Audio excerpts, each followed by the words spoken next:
За энэ удаагийн видеоор масын төвийн талаарх жишээ бодлого бодно. За тэрний өмнө яг хөглөр бид нар масын төвийн талаар ерөнхийдөө гол ойлголтуудыг ярья. За энд бол одоо чи нарны аймгийг харуулж байна. За ингээд бид нар бол нарыг тойрон иргэдэг гэдэг ерөнхийдөө ярьдаг. А яг үнэндээ бол бид нар юуг тойрж иргэдэг вэ гэхээр нарны аймгийн масын төвийн координатын системийг тойрж иргэдэг байна.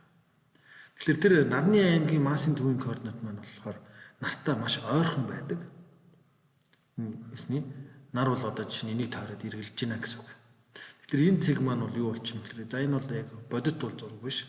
Ерөнхийдөө бол тайлбарлахын хувьд бол оруулж ирж байгаа. За энэ цэг бол ерөнхийдөө манай аймгийн нарны аймгийн масын төвийн байрлал болж байна гэсэн үг. За тэгэхээр энэ цэгийг тойрж явах үгээр нарч тойрон иргэн, буд, сугар, дэлхий баригч яах нь тойрон эргэж байна гэсэн үг. За тэгэхээр бид нарыг биш манай нарны аймгийн масын төвийг тойрж иргэдэг юм байна гэсэн үг.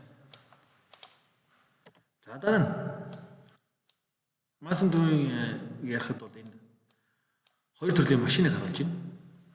За энэ хоёр машин маань болохоор нэг нь жоохон өндөр машин, за нөгөөх нь спорт загварын машин байна. За энэ хоёрыг харах юм бол хазаалтын үнцэн нь яг ижилхэн.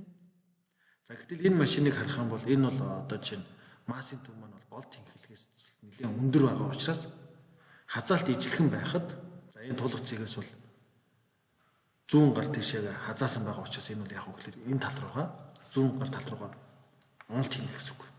За энэ машин болохоор энэ тал руугаа эргүүлэх момент үүсэх бөгөөд нэгснээ онголдохгүй дөрвөн дугуйд нэрэ бууна гэсэн үг. Тэгэхээр бид нар машин авахдаа бол одоо чинь хурд ихтэй явж байгаа тохиолдолд аль болох өндөр том тэргүүд байх юм бол яг хөглөр хурдаа нэлээд сааруулах хэрэгтэй болно гэсэн. Нэгсний масын төв нь илүү дээр байгаа учраас энэ машин шиг яах нь онголдох боломжтой болчих. За тэгэхээр ерөнхийдөө бол хурдны зам дээр бол том тэргүүд бол ерөнхийдөө бол эргэлтүүдийг бол маш сайн анхаарч хэрэгжих хэрэгтэй. За жижиг тэргүүд бол яг үгээр ялангуяа спорт загварын машинууд илүү намхан байдаг учраас шалтгаан нь хөндийн төвний ам илүү доош байх, тэнцвэртэй байхад бол гарч ирдэг гэсэн үг. За дараагийнх нь болохоор нэг ийм цаас байна гэж бодъё. Дөрвөлжин квадрат цаас. За энэ квадрат цааснаас энэ дөрвийн нэг хэсгийг ингээд тайраад тастаа тавьчих. За тэгвэл энэ системийн масын төв хаана үүсэх вэ гэсэн бодлого байна гэж бодъё л да. За тэгвэл энэ бодлого бол бодохдоо бол маш амархнаар бодож болно. Яг үгээр ийшээгээ ингээд x координат, за ийшээгээ ингээд y координат авчи. За энэ цаас ингээд 3 тэнцүү бач. Ийм гэсэн мастай гэж үзээд энүүний байрлал нь одоо жишээ нь юу гэдэг. За 1 2 3 за 4 гэсэн байрлалтай энд 1 энд 2 энд 3 гэсэн байрлалтайгаар бодлогыг бодчихно гэсэн үг. Нэгсний x-ийн дагуу юу болж өгөхлөр m-ийг үржих нь 1. За энд энүүний байрлал нь x-ийн дагуу 1. За энүүний байрлал нь x-ийн дагуу муу адил 1. Нэмэх нь m-ийг үржих нь 1. Нэмэх нь m-ийг үржих нь 3. За энүүний x-ийн дагуух байрлал ийм байна гэж үзнэ. За тэгээд 3-ын хуваачих юм бол x-ийн дагуух байрлал гарна гэсэн үг. Нэгэсний эндээс 3-ны 5 гэдээ гараад ирчих. За y-ийн тэнхлийн дагуу тооцоогоо хийх юм бол y-ийн дагуу гэхээр энэ чиглэлд харна. За m-ийг үржих нь 3. За энэ чиглэлд харах юм бол m-ийг үржих нь 1. Эмгэн m-ийг үржих нь 1 байна гэсэн үг. За ингээд хуваах юм бол муу адил 3-ны 5. За 3-ны 5 гэдэг нь бол 1 бүхэл 3-ны 2 бөгөөд хаанах вэ гэхээр энэ харалтай байна гэсэн үг. Энэ харалтай. За энүүний нь болохоор муу адил энэ харалтай. За тэгэхээр энэ цэгт бол яг үгээр масын төв байна гэх мэтлэнгээр бодлогыг илүү их хэлбэр аргаар бас бодож болдог. За дараагийн бодлого нэлийн түгээмэл бодлого байдаг. За ийм хавтгай. За магадгүй юм хавтгай байгаа шүү. Тойргоос. За энд эрэг хуваах нь 2 гэсэн хагастай тойрог ингээд тастаад авчи. За тэгвэл энэ нөхрийн масын төв хаана өсөх вэ гэж тавьсан юм бодлого байна гэж үзье. За тэгвэл энэ дөр бол бид координатын систем координатыг тэнхлэгээ сонгож авъя. За ийшээгээ y. За ийшээгээ x гэж сонгоод авчих. За тэгэх юм бол юу гэж болох вэ гэхээр би яг энэ бодлогыг бодохдоо бол энэ бөөрнөд яг ижил тэг шинтэй бөмбөрцгийг энэ талаас нь ингээд авчих. Энэ талаас нь авчих. За тэгээд талбай ямар байна ерөнхийдөө бол масс бол төдий чинь байна. За сигма гэдэг хэдүүлээ массын төгөл гэдэг коэффициент оруулж ирье. За энэ бол ямар учиртай юм бэ гэхээр энэ нь бол массыг хуваах нь талбай байна гэсэн үг. За энэ нь бол юу болж вэ гэхээр жижиг d гэсэн массыг ds гэсэн талбайд хуваасантай тэнцүү байна буюу талбайн төгөлд болчих. Ясны талбай нэгт гэсэн ойлголт оруулж. За энэ нэгт маань бол одоо цаасанд нэг энэ хэсгийг ингээд огтлоод авахд яг үхлээр бүгд яг нэгтүүд нь бол яг ижлэхэн байна гэж санаа. Нэгтүүд нь яг ижлэхэн байна. За тэгвэл за энэ маань бол бидний нэг А4 цаасан дээр байдаг.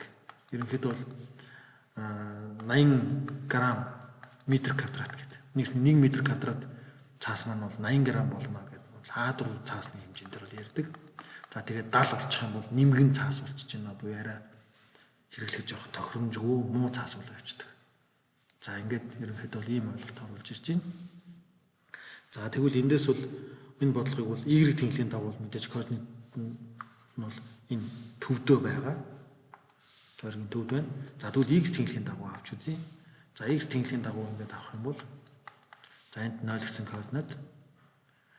За тэгээд ийшээгээ r-ыг хуваах нь 2. Энд хасах r-ыг хуваах нь 2. За энд r гэсэн зайд, за энд r гэсэн зайд байна гэсэн үг. За тэгэхээр энэ дээр юу гэж үзэх гэдэг юм бэ гэхээр нэг ийм цаас байна. За энэ цаасны массын төвийг нь хэдүүлээ ийм 1 гэж үзье. За тэгэхээр ийм нэгийн массын төв бүр нь бол энд байна гэсэн үг. Нэгсний ийм хоёр бөмбөрцгийг огтлоод авцсан. Огтлоод авцсан нэг ийм цаас байна гэсэн үг. Энэ цаас. Энэ үнийн масс нь энд n1. За нөгөөхийнх нь болохоор энд нэг ийм цаас байна. За энэ. За энэ үнийн масс нь болохоор мэдээж тойргийнхоо төвд байна. Тэгэхээр тойргийн төв нь бол r-ийг хуваах нь 2 тань. За энд бол юу болох вэ гэхээр m-ийг хуваах нь 2 гэсэн масс тань гэсэн. За тэгвэл энэ хоёрын массын төв хаана байх вэ гэдэг бол энэ хоёрын массын төв хаана байх вэ? За ингээд бодох юм бол m1 гэдэг маань бол юу болчих вэ гэхээр m1 гэдэг маань талбайг нь s1 гэсэн талбайг үржих нь сигма гэсэн гадруу нэгтээр үржүүлнэ гэсэн үг. За энэ S1 гэдэг талбай маань болохоор юу болох вэ гэхээр энэ R гэсэн радиустай тойргоос энэ хоёр жижиг бөөрнгийг тасдаж авсан ийм талбай гарч ирнэ гэсэн үг. За тэгвэл тойргийн талбай маань болохоор за S1 гэдэг маань бол PR квадрат. За эндээс хасах нь 2 ширхэг R-ийг хуваах нь 2 гэсэн тойргийн радиустай талбай гэснэ гэсэн үг. За энэ бол 2 ширхэг. За энэ ингээд 2 ширхэг байгааг оруулчих чинь гэсэн үг. За эндээс ингээд бодох юм бол юу болчих вэ гэхээр PR квадрат хасах нь 2-ыг үржих нь PR квадрат хуваах нь 4 гэдэг энд ингээд бодох юм бол 2-1 гардаг. 2-1. Тэгэхээр бол бүтэн тойргоос бол тал тойрог байхгүй болчихно гэсэн үг. За тэгэх юм бол S1 гэдэг маань бол PR квадратыг хуваах нь 2 байна гэсэн үг. Нэгсний бүтэн том тойргийнх нь тал тойрог үлдчихнэ гэсэн үг. Энэ болон энэ хэсгийн тал байна. За M2. За тэгвэл M2 нь бол юу болчих вэ гэхээр тэр тал тойргийнх нь дахиад тал гэхээр юу болчих вэ гэхээр энэ хоёр хуваасны нэг нь байгаа. За тэгэх юм бол PR квадратыг хуваах нь 4 байна гэсэн үг. За тэгвэл хэдүүлээ энэ талбайг нь үржих нь сигма авах хэрэгтэй гэсэн үг. Сигма. За тэгээ энэ талбайг нь хэдүүлээ S0 гэж үзье. S0. За тэгвэл M2 гэдэг маань S0-ыг үржих нь сигма. За тэгвэл M1 гэдэг маань юу болчих вэ гэхээр энэ нь бол S0-оос 2 дахин их байна. За тэгвэл 2S0 сигма болно гэсэн. За бид нар массын төвийг бичих юм бол x center of mass тэнцүү m1-ийг үржих нь x1 байрлал x1 байрлал нь 0 гэсэн координат байна. Тойргийн төв дээр бид нар 0-ыг авцсан. За нэмэх нь хасах r-ийг хуваах нь 2 гэсэн байрлал дээр юу байна вэ гэхээр m2 байна гэж үзсэн. Ингээд хуваах нь нийт масс m1 дээр нэмэх нь m2. За ингээд m1 m2-ыг хооронд орлуулгыг. За энэ үржир бол угаасаа 0 болчихно. За энэ хэрэггүй. Хасах r-ийг хуваах нь 2, үржих нь m2 гэдэг маань S0-ыг үржих нь сигма на гэсэн үг. За m1 дээр нэмэх нь m2 гэдэг чинь 2 сигма 0 дээр сигма 0-ыг нэмэхээр 3 сигма 0 болно гэсэн үг. 3 S0 сигма. За ингээд бодох юм бол сигма S0-ууд ингээд хураагч чинь. За R0-ыг ингээд 3 тухайн гэдэг чинь бол 2-ны R-ийг 3 тухайн гэдэг бол 6-ны R0 гэсэн. Нэгсний энэ радиусын 6 хаваасны 1 дээр массын төвөнд шилжиж байна гэсэн. За ингээд хэдүүлээ 3 хуваачи. За ингээд 3-ны 1. За энэ үний энд ирж байна гэсэн. Хагасна. Тэгэхээр шинэ массын төв маань тэр бөмбөрцгийг одоо тойргийг аваа ичгүүд массын төв нь энд шилжиж байна гэсэн. Энэ зэгт. За тодруулбал эндээс гол цэгээс R-ийг хуваах нь 6 гэсэн зайд 100 гар тийш шилжиж байна гэж тооцоо гарч байна.